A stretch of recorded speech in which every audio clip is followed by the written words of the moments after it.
Bonjour mon ami, je veux vous parler de la voiture Audi Q5. Comme je l'ai mentionné, la voiture a beaucoup en commun avec l'Audi A4, plus précisément avec la génération B8. Il a été construit sur la plateforme MLB avec des moteurs placés longitudinalement. Grâce à cela, il a été possible d'utiliser un entraînement quattro classique avec un différentiel central. La suspension est multibras, presque entièrement en aluminium. Les amortisseurs ont en option une force d'amortissement variable. La direction assistée est hydraulique jusqu'au lifting et électrique après le lifting. Moteur. La gamme de moteurs peut être divisée en pré- et post-lifting. Dès le début de la production, les unités de base étaient des moteurs de 2 litres, essence TFSI et diesel TDI. Les moteurs essence développaient 180 et 211 chevaux, et les moteurs diesel produisaient 143 et 170 chevaux. Des moteurs V6 plus gros complètent la gamme. Le moteur essence 3.2 FSI développait 270 chevaux, et après le lifting, il a été remplacé par des variantes suralimentées 3.0 TFSI de 272 chevaux et 354 chevaux, modèle SQ5. Parmi les gros moteurs diesel, il n'y avait que le 3.0 TDI de 240 chevaux. La gamme de moteurs diesel rénovés comprend la nouvelle famille EA288, anciennement EA189. Les variantes 2 litres avaient des puissances de 150, 164, 177 et 190 chevaux. Cependant, ici, le changement ne s'est pas produit à partir de 2012, mais s'est produit en douceur au cours des années 2011 à 2013. Un exemple est la modernisation du moteur diesel 3.0 TDI, apparu pour la première fois en 2011 dans la version 245 chevaux et qui a duré jusqu'en 2014. En 2013, un moteur de 258 chevaux a fait ses débuts.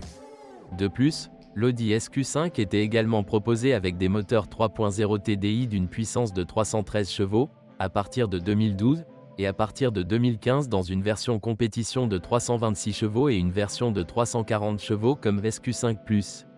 Il convient également de mentionner l'insignifiante version hybride avec une petite batterie et un moteur 2.0 TFSI. La puissance totale de cet hybride est de 245 chevaux, mais la batterie de 1,3 kWh ne permet de rouler à l'électricité que dans les embouteillages, et seulement pendant un certain temps à basse vitesse. Toutes les variantes de moteurs étaient équipées de 4 roues motrices permanentes, mais dans les moteurs diesel les plus faibles de 143 et 150 chevaux, la traction avant était disponible. Il convient d'y prêter attention, car même si les clients choisissent généralement le quattro en option, il est toujours possible de trouver une voiture sans celui-ci. Malheureusement, il devrait avoir une dépréciation importante, mais ce n'est pas le cas s'il provient d'un revendeur. Il sera là lorsque vous le revendrez. Les boîtes de vitesses sont une manuelle à 6 vitesses et une automatique S-Tronic à 7 vitesses et Tiptronic à 8 vitesses. Les premières machines automatiques ont un double embrayage, les secondes ont un convertisseur classique. La boîte à 8 vitesses a été installée après un lifting. Dans les voitures à essence, l'automatique était toujours de série ou en option, uniquement dans le 2.0 TFSI, tandis que dans les versions TDI, la boîte manuelle était de série et l'automatique n'était pas toujours une option, dans le 2.0 TDI. Seules les transmissions automatiques étaient proposées avec les moteurs V6. Une remarque ici, le 3.2 FSI est équipé de série d'une boîte de vitesse S-Tronic, mais si la voiture vient du marché américain, elle dispose d'une boîte de vitesse Tiptronic à 6 vitesses. Quel moteur dois-je choisir? Dans le cas du Q5, tout comme les moteurs diesel TDI éprouvés sont tentants, les fameux moteurs 2.0 TFSI sont tout aussi décourageants. D'un autre point de vue, la réparation des moteurs diesel est toujours beaucoup plus coûteuse que celle des moteurs à essence, et d'un autre point de vue, en supposant que nous achetons une voiture en bon état de fonctionnement, les économies liées à l'achat d'un moteur diesel sont mesurables, car les moteurs 2.0 TFSI consomment de 9,5 à 10,5 litres, 100 km, selon la variante, et les moteurs diesel environ 7 à 8 litres, 100 km. Il n'existe pas de version faible dans la gamme des moteurs essence, et oui, dans la gamme des moteurs diesel. Par exemple, le TDI de 143 chevaux n'offre pas de performance satisfaisante. En fait, ce n'est qu'à partir de la variante de 170 chevaux que l'on peut parler de dynamique adéquate. Pendant ce temps, le moteur essence le plus faible a 180 chevaux. Il n'y a pas de réponse claire quant à ce qu'il faut choisir, même parmi les plus grandes unités. Les 3.0 TFSI sont notés positivement, mais ils sont également très sensibles, gourmands en carburant, et il faut ici tenir compte d'une consommation d'au moins 12 L, 100 km. Par conséquent, le choix du diesel 3.0 TDI peut s'avérer encore plus avantageux que dans le cas des moteurs de 2 litres.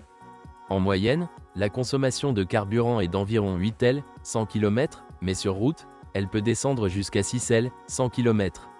Cependant, leurs performances ne sont pas inférieures à celles du 3.0 TFSI essence. Ils sont cependant nettement plus dynamiques que le 3.2 FSI. À mon avis, lors du choix d'une version de moteur, vous devez prendre en compte les préférences en matière de consommation de carburant, 2.0 TDI est le meilleur, et de performance, 2.0 TFSI, 3.0 TFSI, 3.0 TDI.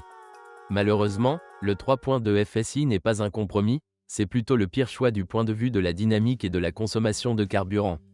Cependant, en termes de coût, le diesel de 3 litres est sans aucun doute le pire. Défauts typiques. Commençons par les moteurs, notamment le 2.0 TFSI, connu pour sa consommation élevée d'huile et l'accumulation de dépôts de carbone. Il faut savoir que cela s'applique principalement aux unités pré-lifting, car après 2012 elles ont toutes été améliorées, y compris la double injection de carburant, et depuis 2015 elles sont totalement exemptes de ce défaut.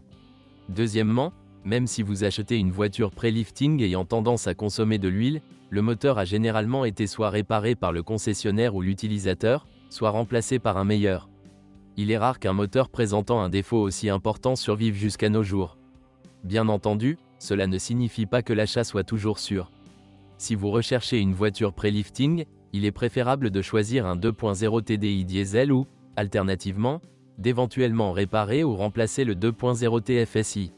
Cependant, si vous insistez sur le moteur essence mais avez peur de risquer d'acheter le 2.0 TFSI, vous pouvez opter sous condition pour le 3.2 FSI. La condition est une voiture bien entretenue et sans alimentation GPL. Bien entendu, il faut composer avec une consommation de carburant d'environ 12 à 13 L, 100 km. Toutes les réparations coûteront cher, même si le moteur lui-même ne pose pas de problème majeur. Mais par exemple, le remplacement de la courroie de distribution est souvent nécessaire après un kilométrage d'environ 200 à 250 000 km, c'est OK.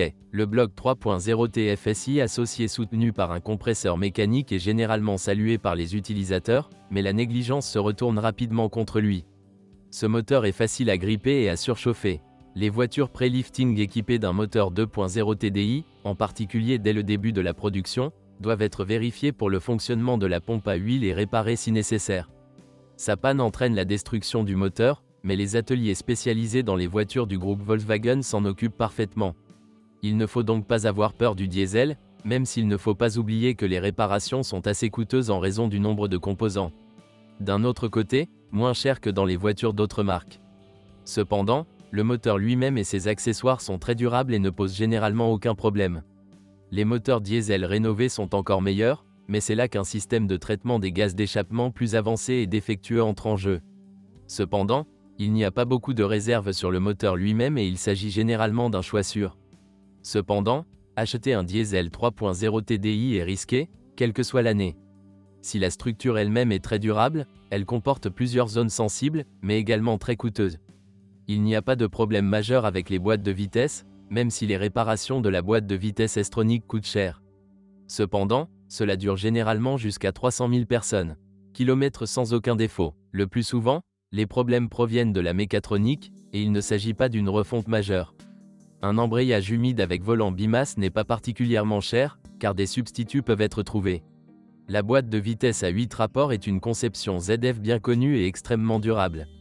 Il n'y a pas de souci majeur ici si la voiture n'a pas 500 000 miles au compteur.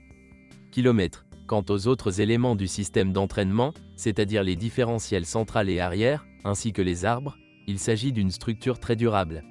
Il faut savoir que bien qu'elle ressemble à un seul élément, la boîte de vitesse elle-même dans les versions Quattro est divisée en deux parties, on pourrait dire avant et arrière. Il n'y a pas ici de division comme chez BMW ou Mercedes, où la boîte de vitesse et la boîte de transfert sont clairement séparées. L'huile est changée dans les deux parties de la transmission Quattro Drive, et dans les deux parties l'huile est changée. La suspension, bien que multibras et en grande partie en aluminium, peut être réparée à relativement peu de frais. Les silent blocks et broches remplaçables ne manquent pas sur le marché. Ce qui est très important, c'est que même les triangles complets ne sont pas excessivement chers. Cependant, les interrupteurs sont sensibles aux fortes charges. Ils peuvent se briser après avoir roulé avec force dans un grand trou sur la route. L'un des défauts typiques du Q5 pré-lifting est un arbre de direction qui grince. Cela vaut la peine de vérifier cela avant d'acheter. La carrosserie de l'Audi Q5 se corrode rarement, et si c'est le cas, c'est généralement à la jonction des tôles d'aile et de pare-chocs. Cela est dû aux abrasions.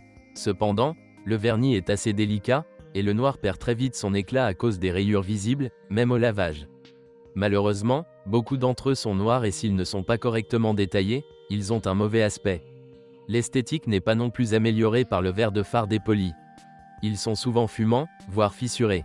Les bandelettes dans les phares après le lifting ne fonctionnent pas toujours. Merci de m'avoir écouté, n'oubliez pas de vous abonner à la chaîne et de noter ma vidéo. Si vous connaissez des problèmes avec cette voiture que je n'ai pas mentionné, assurez-vous de les écrire dans les commentaires.